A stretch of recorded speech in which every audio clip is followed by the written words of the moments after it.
Bonjour mesdames, bonjour messieurs, je viens très rapidement à travers cette vidéo transmettre un message aux dirigeants politiques belges en rapport avec l'octroi à Bruxelles de la place Patrice Emery Lumumba, mais aussi de la reconnaissance à Charleroi de l'avenue Patrice Emery Lumumba. Mesdames, messieurs, je suis Timothée Chaumbo Choucha, journaliste congolais en exil ici en Belgique. Je viens pour cette question à 3 titres. Le premier titre, c'est d'abord comme un Africain. Vous savez que nous avons toujours considéré nos héros, nos pères de l'indépendance, Nelson Mandela, Patrice Emery Lumumba, Simon Kimbangu, Thomas Sankara, Jomo Kenyatta, aujourd'hui Charles Blé Goudé et Laurent Gbagbo comme étant des pionniers de la libération du peuple d'Afrique. Et que nous ne sommes pas prêts à accepter que l'on puisse bafouer, cracher sur leur mémoire. Deuxièmement, je viens à titre d'un Congolais debout, dans le sens où nous sommes un peuple qui a vu naître Patrice Emery Lumumba. Troisièmement, je viens comme héritier d'une chefferie des Olota Koyena Belolohembe dans le Sankourou, province natale de Patrice Emery Lumumba. Mesdames, Messieurs, avant que je vous fasse cette petite mise au point, je voudrais dire aux uns et aux autres qu'il ne s'agit pas ici de propos, d'une attitude, d'une attaque ou des déclarations anti-belges, anti-européens, anti-blancs, comme on accusait faussement Patrice Emery Lumumba. Moi-même, je vis ici en Belgique avec ma famille. Nous avons eu nos moments de relations, d'amis. Nous partageons énormément de valeurs avec beaucoup, même des acteurs politiques. Et que donc, de ce fait, ces propos ne doivent pas être édulcorés et interprétés autrement. Il s'agit ici d'une toute petite mise au point de l'indignation que j'ai par rapport à cette situation, alors à la procédure à laquelle on a mené l'octroi, la place de Lumumba, la reconnaissance d'une rue en faveur de Patrice Emery Lumumba. Je ne suis pas non plus cette catégorie d'Africains ou de Congolais. Je ne les en veux pas, dont on dit, vous avez votre asile, taisez-vous.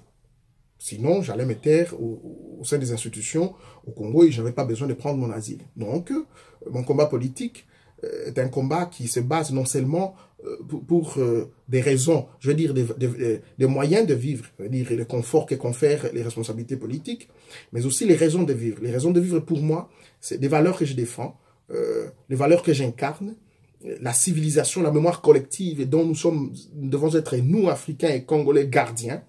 Et que donc, de ce fait, j'appartiens à une génération consciente qui n'acceptera jamais que l'on crache sur la mémoire collective, la mémoire de nos héros, les symboles même de l'histoire de l'Afrique. Donc, je ne voudrais pas que mes propos soient considérés ici comme le propos extrémiste. Je ne crains pas les mots, je ne crains pas les critiques, mais il faut que ce soit clair là-dessus. Mesdames, Messieurs, nous avons vu à travers les médias la reconnaissance d'une rue au nom de Patrice Emery Lumumba et de la place Patrice Emery Lumumba. C'est avec beaucoup de curiosité et de stupéfaction que nous avons vu à travers les réseaux sociaux et même les médias. J'ai personnellement compris que les dirigeants belges, je ne parlais pas ici du peuple belge, je parle du système politique, que vous n'avez pas encore compris, vous n'avez pas encore eu la volonté de regarder l'histoire qui est la vôtre, l'histoire qui est la nôtre, notre histoire commune, avec courage, gravité, responsabilité, afin que nous puissions, vous appelez ça la décolonisation, que nous puissions aller par des bases solides. Je vous pose la question. Si nous étions en Allemagne, quelle serait la réaction des Juifs, des Allemands? Je veux dire, quelle serait la réaction des Juifs, des Israéliens, si les Allemands, qui les ont massacrés, qui les ont gazillés, s'est promené avec une dent de l'un de leurs héros, et qu'au même moment, de façon unilatérale, les Allemands se réveillent un matin et se disent, pendant qu'ils n'ont pas encore rendu les restes de ceux qu'ils ont assassinés, mais qu'ils passent par une opération de communication politique pour dire, on reconnaît la place du héros juif tel, on reconnaît la rue du héros juif tel. Quelle serait la réaction? Mais c'est cela la même chose que vous faites avec Lumumba.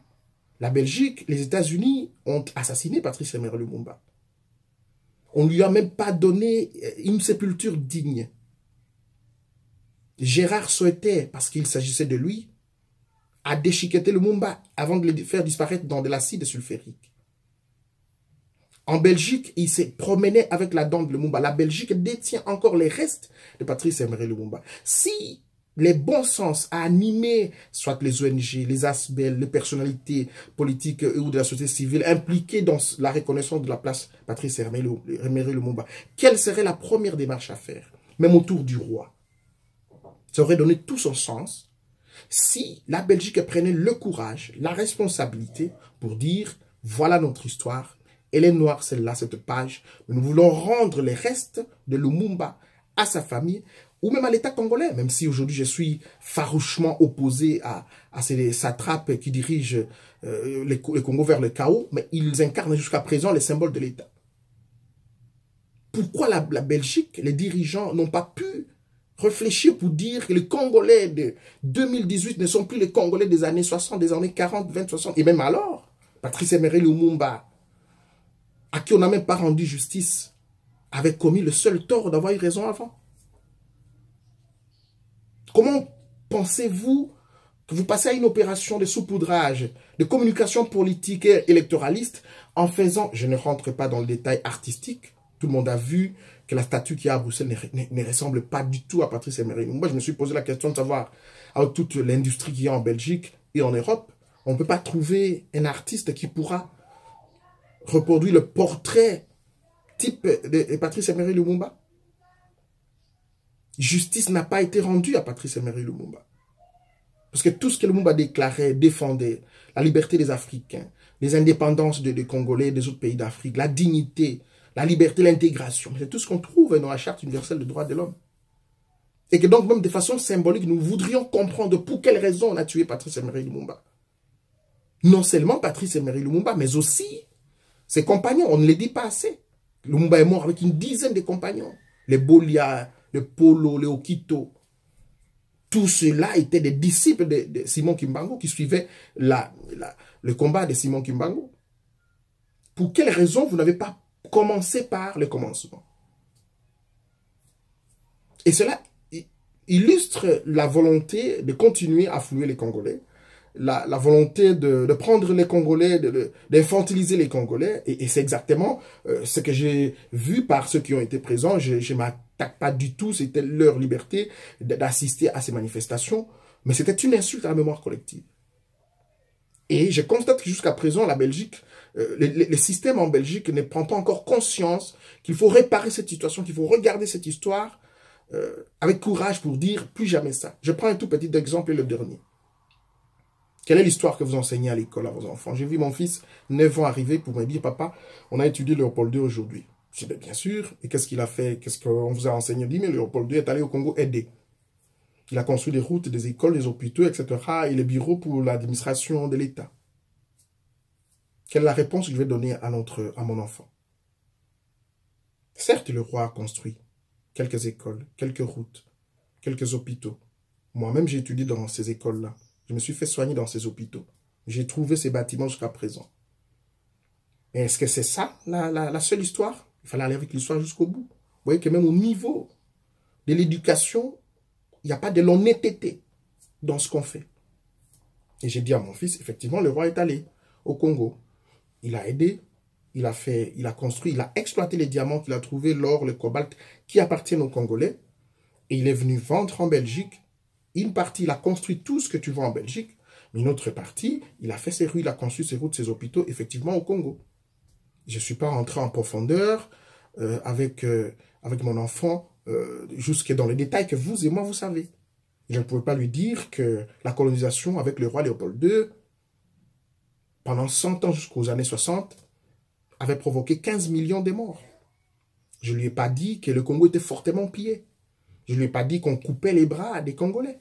Je ne peux pas lui dire que lors de la sécession du Katanga, que la Belgique a fabriqué avec Moïse Tshombe, l'uranium, le cuivre et le cobalt du Congolais étaient exploités. Et cela n'a jamais été rendu au peuple congolais. Je ne lui ai jamais dit que la civilisation congolaise, à travers le patrimoine culturel, a été transférée en Belgique. Et que ça fait des millions d'euros dans les musées ici. Je ne lui ai pas dit ça. C'est cela l'histoire. Il faut enseigner aux enfants, avec honnêteté. Et lorsqu'on voudrait être honnête, pour regarder vers avoir un nouveau départ, c'est le courage qui caractérise une nation. Nous n'appartenons pas à la même génération coloniale.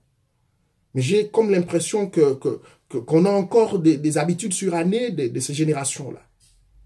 Parce que jusqu'à présent, la Belgique continue à vouloir fabriquer des dirigeants au Congo. Et nous sommes d'une autre génération, d'une génération consciente, qui pensons que la Belgique développée, avec les nouvelles technologies que nous avons, avec l'industrialisation de l'Europe, le Congo avec les potentialités que nous avons, j'ai toujours dit qu'un Congo stable est une Belgique sans crise. J'appelle à la conscience des dirigeants belges, européens par ricochet, pour, si vous ne voulez pas lire l'histoire telle qu'elle est, de façon courageuse, respectueuse, honnête et digne, eh bien, il y a une nouvelle génération qui va s'assumer, qui lira cette histoire et qui la lit, et qui va changer les choses en Afrique. Et l'immigration risque d'être inversée. Ce que j'ai dit, je ne l'inventais pas. Je l'ai trouvé dans les archives, dans certaines archives ici, et je souhaiterais que les uns et les autres prennent leurs responsabilités. Nous avons vu à travers la plénière de l'Union européenne, un député dire clairement comment, ici en Belgique, tout était décidé pour qu'on puisse tuer Laurent Désiré Kabila, qu'on aille prendre Joseph Kabila pour qu'il puisse diriger le Congo. Et les manœuvres continuent aujourd'hui. Je souhaite que Kabila parte, parce que non seulement qu'il ne partage pas avec nous les aspirations, il tue ce pays, il détruit l'armée, ce n'est pas le sujet aujourd'hui. Mais j'invite la Belgique à laisser au peuple congolais de s'assumer. C'est ce peuple-là qui affronte les chars de Kabila en pleine capitale. Ce peuple d'Afrique s'assume. C'est cette génération consciente qui accepte de mourir comme Rossi Chimanga, comme Luc Nkulula, comme tant d'autres des chats de Kapangala dans notre pays. Donc, j'invite les dirigeants belges à un sursaut d'orgueil, de courage pour dire oui, nous avons mal agi, nous voulons aller par des bases solides pour que prochainement, on puisse rendre les restes de Lumumba à sa famille ou à l'État congolais. Et ensuite, toute autre initiative qui pourra venir par la société civile, par les personnalités politiques, par les ONG ou les aspects, ces initiatives seront louables. Qu'elle allait dans une opération de type électoraliste, un saupoudrage, une opération de communication, pour que finalement nous puissions dire, ben voilà, voilà la statue de Lumumba, eh bien voilà, nous avons soulagé nos consciences. Nous sommes plus de cette génération-là. Je crois que mes propos ne doivent pas être compris comme un acharnement, mais plutôt comme une indignation, mais aussi un appel à la bonne conscience. Merci infiniment.